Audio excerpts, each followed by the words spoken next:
All right, good evening, YouTube. Welcome back to Humble Engineering. My name is Irfan, and today we're going to continue on our yocto stuff, on our yocto knowledge, and build a custom layer. And within the layer, we're going to build a custom recipe, which ultimately translates to a custom application. Right now, I'm going to show you the environment schema that I like to use in order to build such a thing. And so yeah, let's jump in. Before we jump in fact, a few things I want to clarify, a few things I want to get to. So if we go to Wikipedia, just wanted to clear up the branches of Yocto real quick. So if we go to Yocto project, okay, just wanted to show here. These are the latest and greatest branches. So I guess Styhead is the latest, Scar Gap is the long-term stable one. These are the most latest ones. Where are we? We're here. Dunfell 3.1 LTS. So Kirkstone wasn't as old as I thought it was, but it looks like it's still being supported. Although it was contributed to, I think, 3 years ago.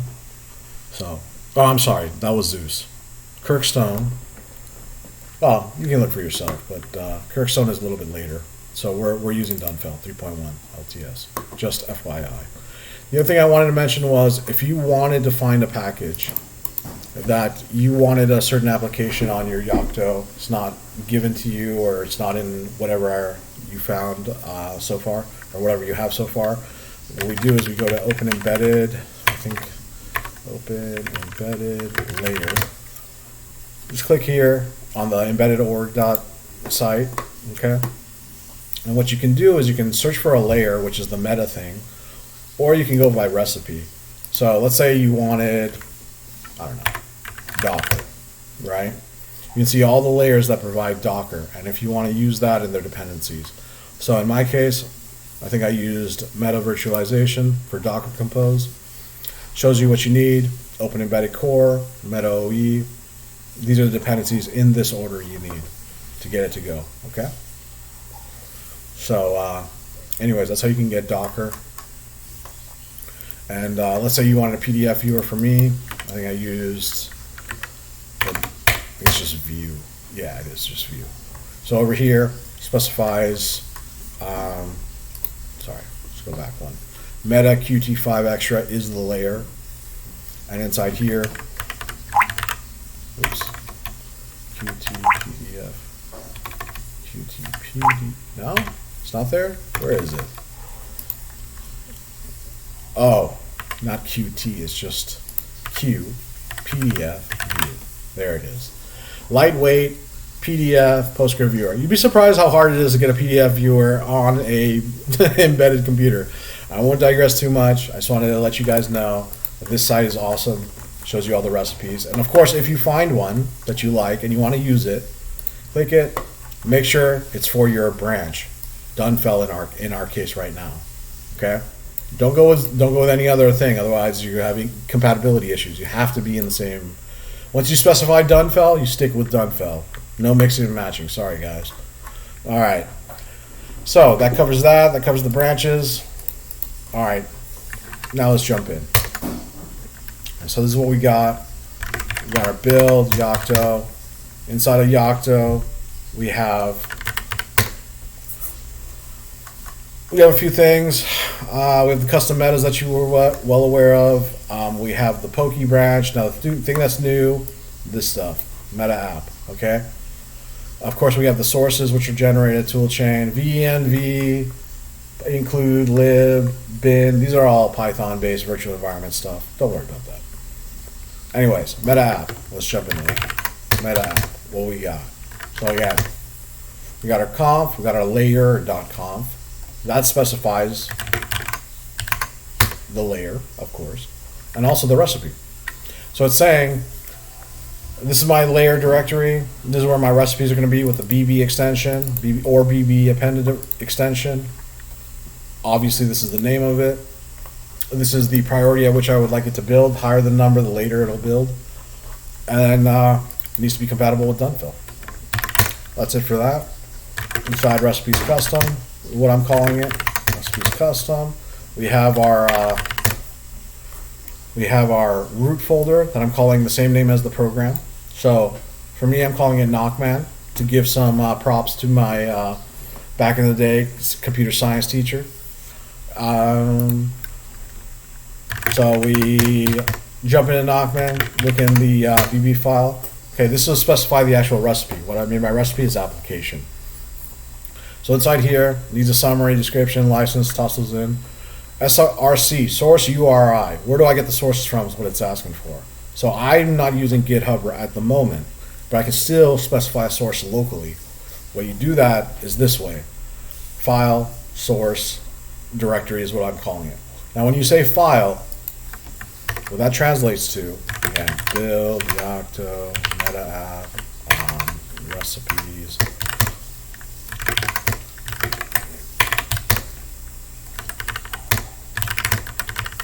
Well, that specifies, so file translates to files. If you just name it file, it's not going to find it. I don't, whatever. Source, yeah, that's that. Inside source,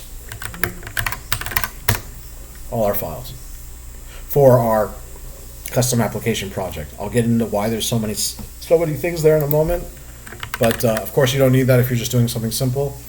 Anyways. Then you put this dependencies, glfw for now. I think I'm going to have to add gles 1 and 2 in a moment, but I haven't gotten that far yet. I'll let you know. And then if you don't have a do install, it's not going to install the application on your WIC. It'll compile it, but then it'll just like toss it out, right? It's just like, oh, you're not being deployed. This will deploy it. So you need to have the install lines in here. This is the name of the program, Knockman. We're going to stick it from our directory into the bin directory. Where are you going to find it on the beaglebone black? Good question. On the beaglebone black, once you successfully compile, it'll be here. User bin. Okay? Cool. So, that's the BB layer, okay? And I'll show you in a moment that it pulls in correctly based upon those two files, as well as our sources. So let's go to the source. Did I name it source or sources? Let's see. Let me go back one more. Let me see. Can I call it source? I call it source. Okay, cool. Then we're good. Nice. So, inside file source, we have our source tree. So right now, we delete the generated files. So we got glad. And you know what?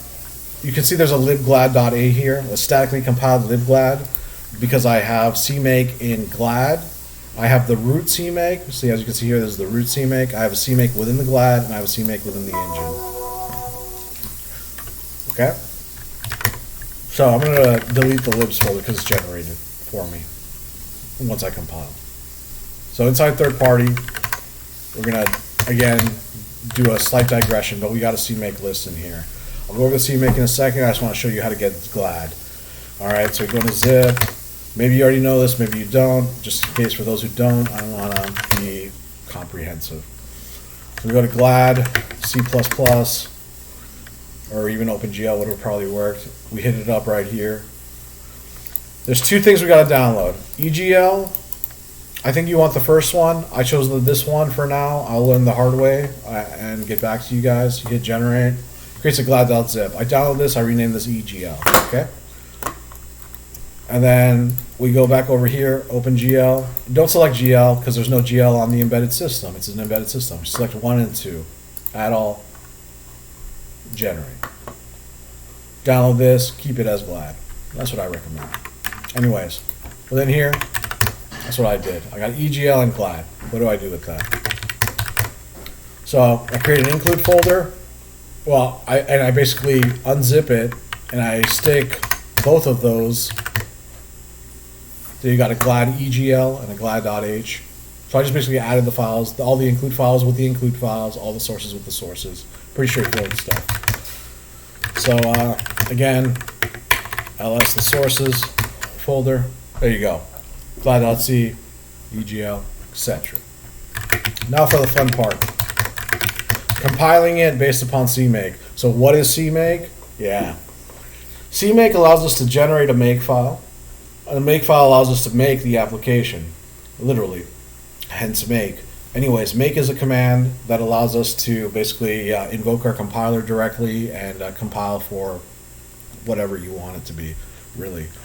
And I'll show that in a second as well. Anyways, if you're familiar with CMake, and if you're not, you have a little bit of your feet wet. But anyway, CMake lists is what we want to get into. So, this is the root one. I don't want to show you that just yet. I'll show you that in a second. We're going third-party glad. Okay, this will allow us to statically compile the glad library. What we do, we add the library. We're going to call it glad. Add all the sources to it. Okay. We show the include directories. Yeah, that's just include. Okay. And then we make a libs folder in our CMake source dir. And then we also copy the glad into the libs folder. That was the thing that I just blew up, that I just deleted, right? The libs. That's how it makes it. Anyways, that's glad.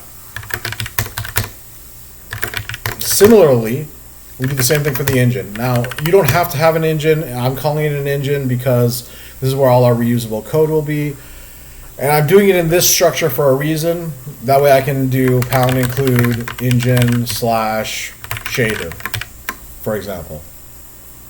And it just keeps my code clean. I like doing it that way. Anyways, if we do CMake list, so this is the, this is it. So as you can see here, specify the version, the project name, engine project, whatever. All the sources are star.cpp. We say that we want to include the engine stuff as well as glad, because we want to compile with glad, hence linking to glad. And then we have our include directories, both glad and include, and we do the same thing. If it's not there, create a libs folder, and when you're done, stick engine, lib engine, into libs. Now, right now we're not even using engine. I just want to show how I'd like to do things when my project gets bigger. Just using Vim and the command line. So I just wanted to show that because I think it's cool. Anyways, let's get outside of the engine. So we're back in our source. Now we have our main CMake. So we got 3 CMake files. One for glad, one for the engine, one for our main project. Within our main project, specify the version, the project, the packages that are required. Right now, I'm not even including the engine, as you can see here. I would include IMGUI. It doesn't even exist right now yet, but I was going to get there. We'll get there eventually. Anyways, GLM and the engine source stuff, and I wanted to get the star.a stuff, I guess. Yeah, that's the library. Yeah, I guess that's okay. So then we add our executable. This is our program name. Take the sources and put that in the program and make it executable. I want you to link with these libraries, glad, and eventually the engine. I'm sure IMGUI may come up. I'm not sure just yet, but I'll show you how this will go. Anyway, I just want to give you a boilerplate for it. Anyways, inside the source is the third-party stuff, the engine, like we talked about, and then the include in the source. This is our actual program stuff, right? So this is like world stuff, if you will. Nothing in the include, one file in the source. Right now,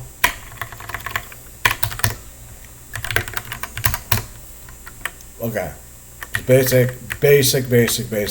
First time, hello world, black world. Booyah. Okay. Now, while you know it's latest and greatest, let's go back over here. We want to go to the file source. My bad. Okay, so we're back where we were. We have our CMake files. How do we actually use it? Make a build directory. Okay. That builds the file, the make file.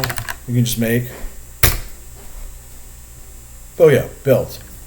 And the thing is that has modification time in the future. Yeah, okay, I guess my timestamps are being weird. That's okay. Anyways, we can run, because that was for the x86-64. Now, if you wanted to just build directly and not use Yocto to make your program happen, you could with CMake. And that's the beauty of it. So I'm going to go over here, go through the pain of it. So you just tell it what type of system it is. Oops. Whoa. What type of system it is, where the compilers are, where the assemblies are, etc.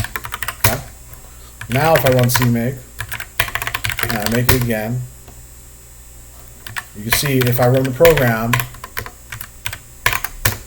cannot execute. Why? Because we just compiled it for an ARC32 ARM processor. It's not going to work on an x86-64 machine, obviously. But if you copied this binary directly to it, it would work. That's the cool thing. So that way you don't have to, unravel the WIC, change the etc, INI file, and do, add your logo again and all this stuff, right? You just copy it over. That's what's nice about that. So you have different options. Anyways, but we want to talk about the vanilla, how to add a recipe for now. So anyways, let's go back into the CMake, and I guess I'll go through the pain of it. Oh God. Okay. CMake again. And if you just didn't make, that's just single core, right? So it's going to take a little longer. Whatever. Just so you know, that's what the -J specifies the cores if you're not familiar with that. And let's see, let's go back into build yocto. So now we have our recipes, we have our layer conf, we have our recipe.bb. Okay, how does yocto know about it? So that way we can actually use yocto to build our program for us and actually deploy it onto the WIC. Good question. So again, the Pokey, source as usual, and we go into our conf, bb layers, specify the meta for our application. In my case, it's meta-app. Give it the full path. All these have to be full paths if you haven't already noted. Yeah, you can't use relative. It needs the full thing. Anyways, meta-app, that's where our layer exists for our custom application in this case. And then in conf, layer conf, all you gotta do, yeah, you guessed it, specify the name of the program. In our case, it's that. Okay, so I guess what's left to do,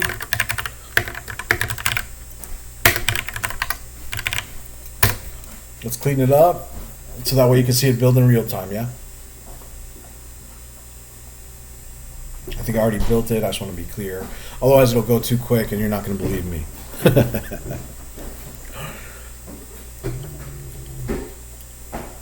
Maybe. But this way you don't have to take my word for it. How about that? Okay. So, one more thing I want to show before we actually bake it is this command. I mean, you already know that it brought in the layer because you see it here, but anyways, if you're having trouble bringing the layer, it's a nice command to use just to make sure that it worked right. Anyways, you can see it's there. 27 is the priority, low priority in that way, in that regard. Anyways, so we got bake, we cleaned out our program, and now time to build the image as normal. Okay?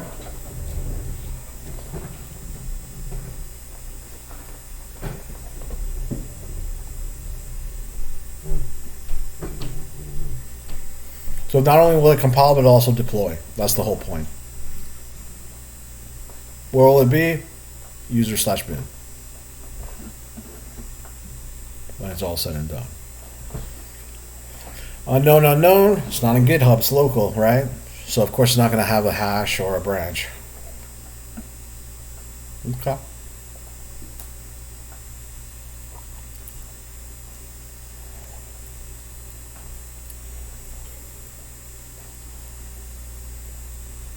Oh yeah, Knockman, some things. It did it so quickly, my goodness. I don't know if that was a clean, what that was.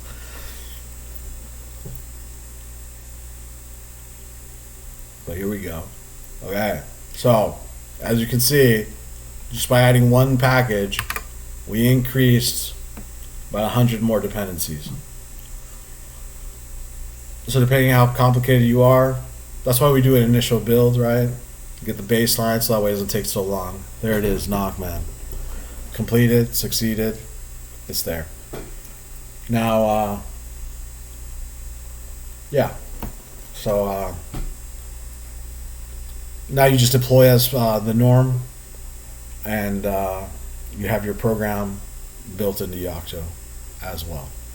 So just a quick recap. What we showed was how to set up the environment to build an application layer.conf BB file in appropriate places that lets Yocto know where everything is.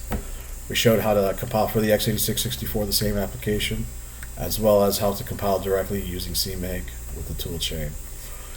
So yeah, no stinking IDEs for us. We're too cool for that. Too cool for school, and I think that just about covers it. Yeah, I think if you have any questions or suggestions, let me know. I would appreciate it if you did subscribe or like. Thank you so much.